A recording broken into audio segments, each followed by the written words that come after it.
PALWORLD was released on early access January 19th for Steam and Xbox Game Pass. As of right now, I don't think there's any cross saves compatible for you to be able to switch between Steam and Xbox. So if you came here for my 30-second review, then here it is. PALWORLD has the backbone to be something special, although the game is in a very early state. 3 million copies in 2 days definitely has some merit to it. In 15 hours, I was able to progress to level 14, which unlocks a bunch of cool mechanics. Sadly, I've not gotten far enough to equip my minions with assault rifles, though. The world is pretty vast, but needs to be expanded upon. I imagine the developers will improve this green land into a more fleshed out version in the way that Zelda has done recently with Tears of the Kingdom. This game pulls inspiration from Pokemon, Zelda, and Ark Survival, believe it or not, and I would definitely recommend giving this a try. So to start out, the game starts you almost exactly the same way as Zelda Breath of the Wild starts out, half naked and a little tablet to run around with. I want to mention that this game just blatantly rips off different pieces from other games that it's inspired from, but hey, you gotta do what you gotta do, I guess. After you interact with your first fast travel point, you will be given some tasks right under the tutorial in the top right corner. This will kind of get you up to speed with the mechanics and how the game should be played. Now, I am a complete dumbass when it comes to playing games. Like when I played Elden Ring, I pretty much had to Google everything because I had no idea what I was doing. But as of right now, it's safe to say that I have not had to Google anything, which is a good thing. This game is really good at telling you just enough so you can learn on your own and learn how to play the game however you like, which is something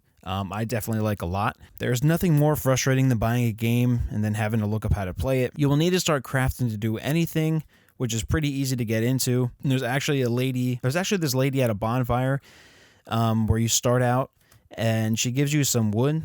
So that's nice. Mining materials is basically the same as Minecraft, so there isn't much to discuss there, although later in the game you can automate this once you've acquired more pals. You will craft your first pal sphere, which essentially is a Pokeball, and start getting to work. If you don't have any pals yet, then you'll just need to go to town on them with a wooden bat to weaken them, and then they will be your loyal servants. The battle system is pretty similar to Pokemon Legends of Arceus, which is probably one of the most fun Pokemon games to actually play in terms of capturing and battling. So far, the pals that I've ran into are either really good or kind of meh.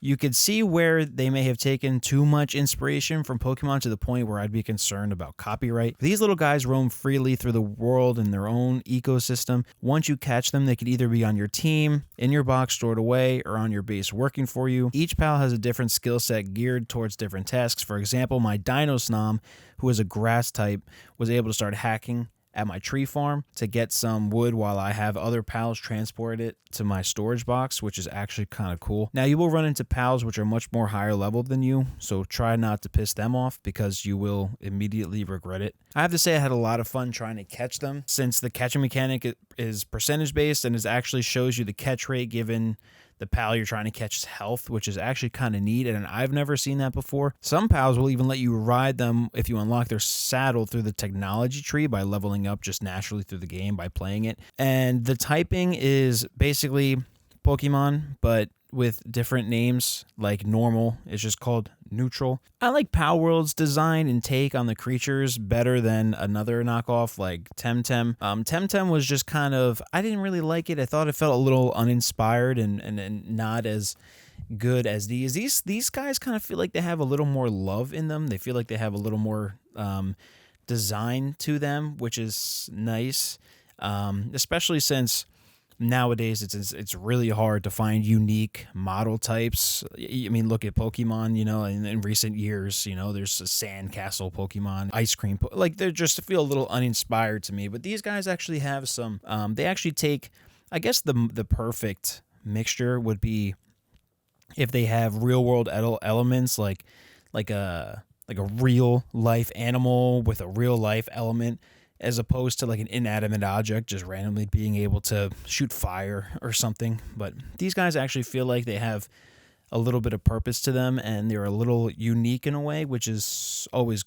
good, I guess. The world right now looks pretty good, but not the prettiest. I think they could definitely polish it up and maybe add a couple more NPCs to interact with to make the world feel a little more alive in a way. But it's more than just an open flatland. Off the bat, there's mountains and valleys to explore, and different prowls and different environments. It looks like the game's set in a distant future, since it calls a regular spark plug a piece of ancient technology, so that explains why there's a bunch of damaged ruins and landmarks and stuff like that. There's also these towers that the game tells you to go to, which hold some boss battles in, but I'm definitely not ready for it because I got my behind whooped. So in conclusion, right now, given the state that the game is in, I would give it a solid 7 out of 10 for the foundation that it built. I think in time that this could be the next Minecraft when it comes to revolutionizing a genre that hasn't seen much competition since Pokemon has had an iron grip on it since 1996. So try this game out for yourself and let me know how you feel about it in the comments. And also don't forget to subscribe.